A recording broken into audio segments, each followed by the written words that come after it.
Hello, and welcome to Ally Kind. This is the first video communication, so if you'd like to check out the website allykind.com, you can see an exploration of these themes in writing and images. And my name's Barnaby Willett, and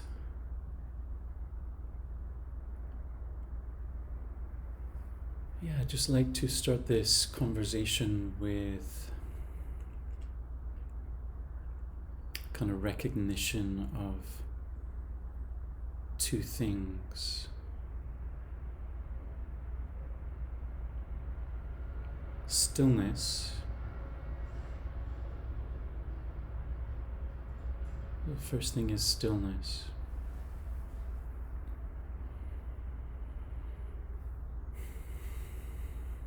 Just letting ourselves have that opportunity, that gift of feeling, entering, receiving stillness.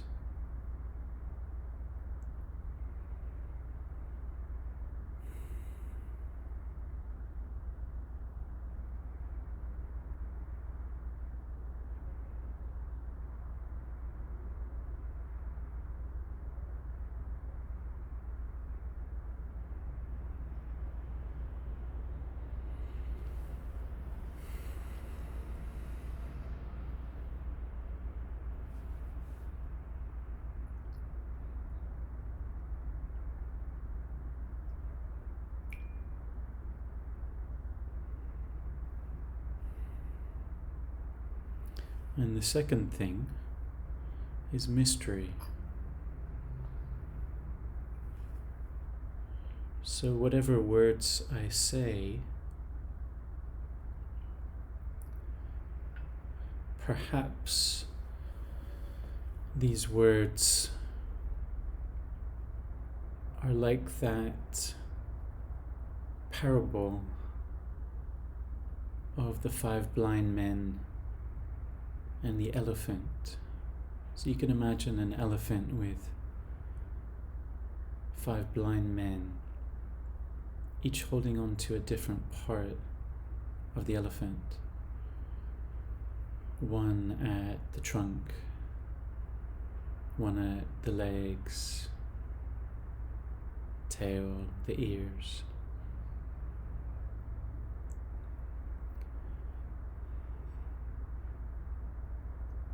And they're each trying to communicate with each other as to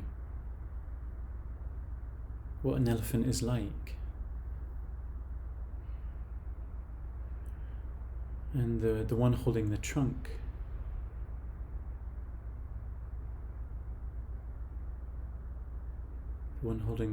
what does he say? Perhaps he might say,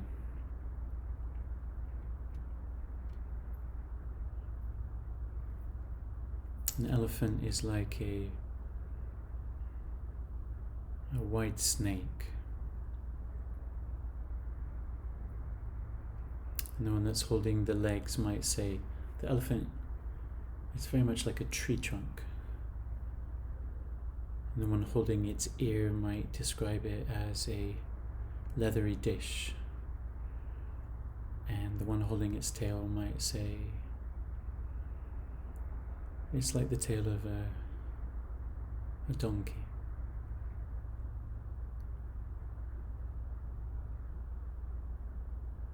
So words are a way of communicating, and they're also perspectives, views. The words that I'm sharing aren't reality, they're momentary perspectives on my experience, my reflections. So it's important for me to say that because since what's most important to me is my experience, then naturally what's most important to you is your experience. So I really want to honor your direct experience of life, existence, of anything that might be discussed in this conversation, knowing that I don't really have any answers. I'm just an explorer like you, and I hope that as we explore together, that maybe we can find our bearings, so to speak.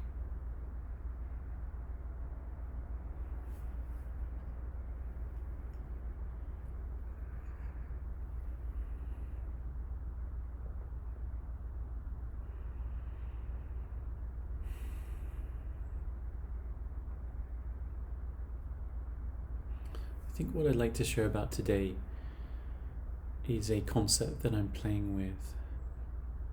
And that concept, I'm using the term decentralized spirituality. Decentralized spirituality. Now, I'm kind of a nerd, so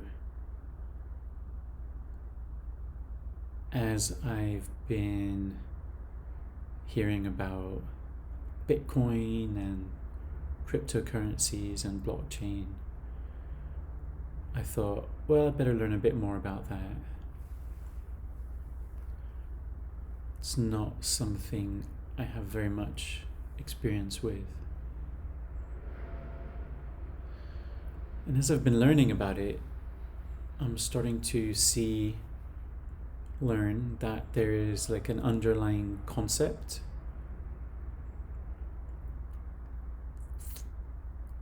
around all of these conversations around blockchain, cryptocurrencies. And the underlying theme is the theme of decentralization. So perhaps you might remember some years ago they had that app called Napster or they have current apps like torrents. So the program is the application is like a distributed application. It's not on some central server somewhere. And so that decentralization, in a sense, makes everyone who's connected to that platform a node of that platform, and everyone's just as important as everyone else.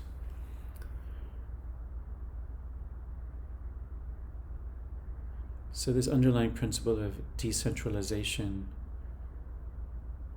as I'm learning about it, now I don't know because I'm not a tech expert, but it seems like, well, maybe this could be a big thing. Could be a big movement that not just is about, people having Bitcoin rather than dollars, but not just about having what they call DeFi or decentralized finance, so that you keep your cryptocurrencies in a crypto wallet rather than a bank. So you're in a sense the custodian rather than the bank. But they're also talking about things like, well, there could be new forms of governance, new forms of community, new forms of democracy based in these principles of decentralization, or another term that you sometimes hear in the tech field, like distributed computing or distributed intelligence. So let's kind of just put a pause there. So we're just really underlying that there's a very large and probably growing and increasingly impactful trend of decentralization in technology.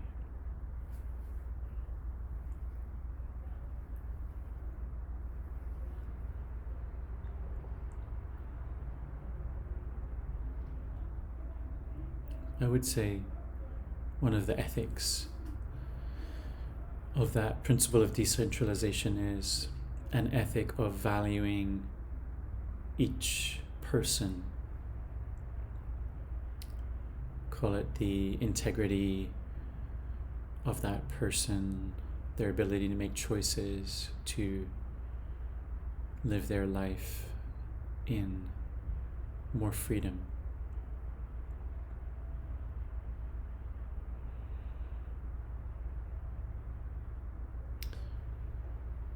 So, what I'm thinking next is, well, what if we were to apply this principle of decentralization to spirituality?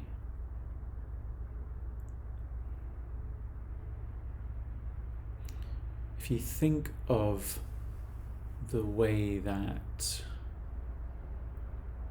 spirituality has been,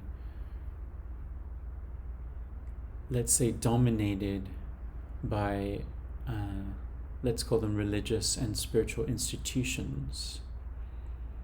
So in a sense, these institutions are like the big technology companies. They take care of the source code. They make updates. They let people know how they can and can't interact with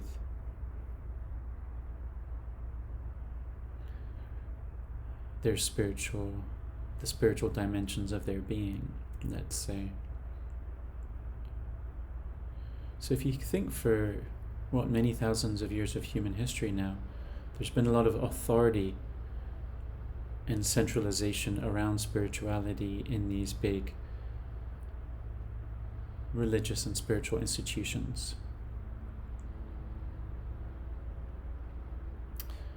Now I think running parallel to those institutions, and often what's been at the source of how those institutions even came about, has been the mystical tradition.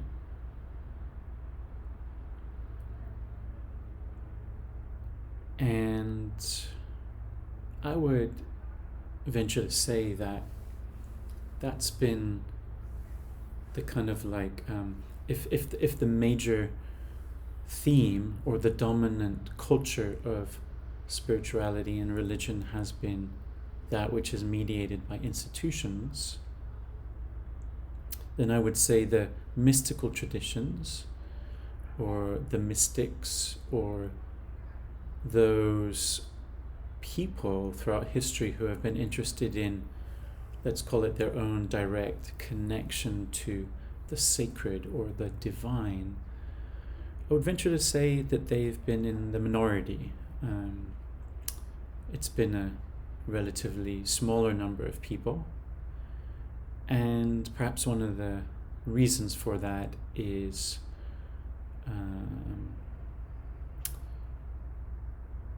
those ways of knowing and being and practicing have been marginalized and suppressed and drummed out by the dominant institutions. Perhaps we could also say that we as human beings, especially when we're educated within mainstream traditions like schools or churches, we're not necessarily trained or educated into how to be mystics or to have a mystical orientation. So, for many thousands of years of human history, we've had centralized religions and spiritualities.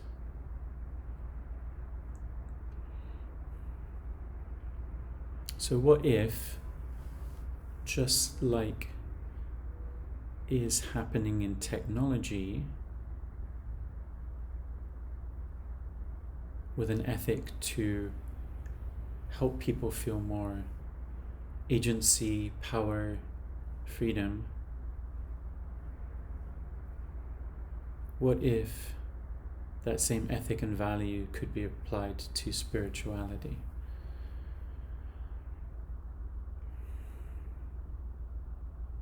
What if, instead of the institution being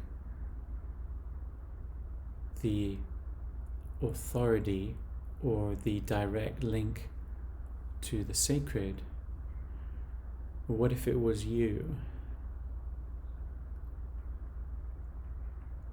What if it was me? What if it was all of us?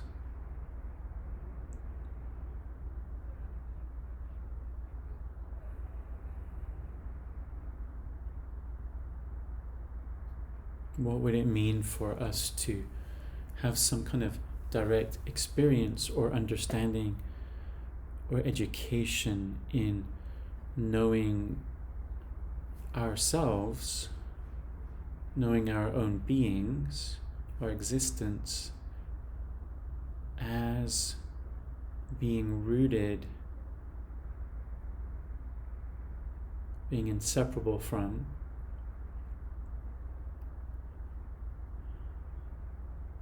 being a form of the sacred, the divine.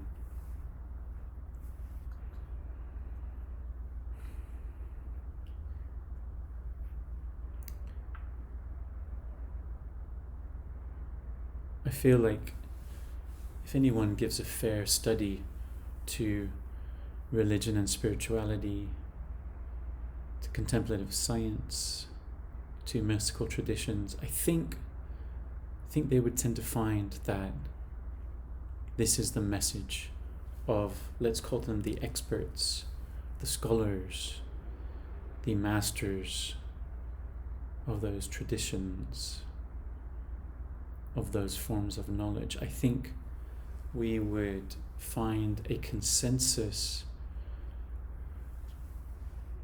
globally, from culture to culture, flavors, the words might be different, but I think we would find a consensus understanding that we ourselves are inherently sacred, divine in nature, and that if we can come into that understanding, if we can come to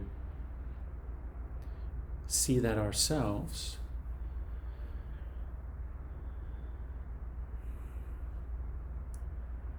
then there can be a great meaning, relief, a great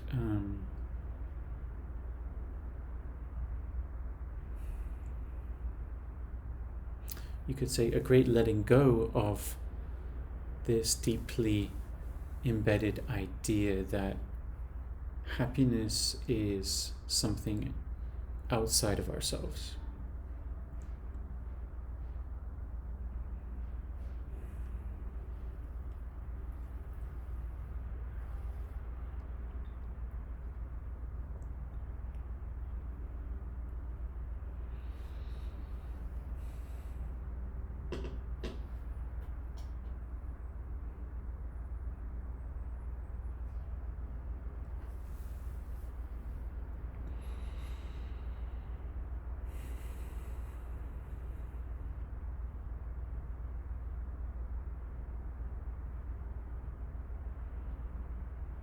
So perhaps that's enough for today, just to plant these seeds of this idea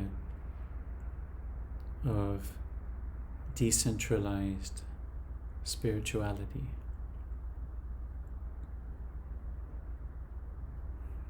And then we can continue to explore in future conversations more of the details of that.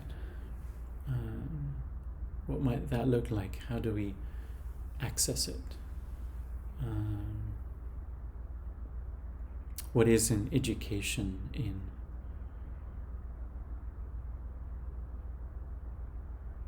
in that vein? So thank you for watching. If you're interested to be part of this exploration, I invite you to subscribe for updates on the allykind.com website. And those are free to join.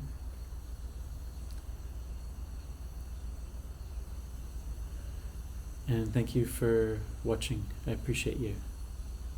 Hope you have a good day.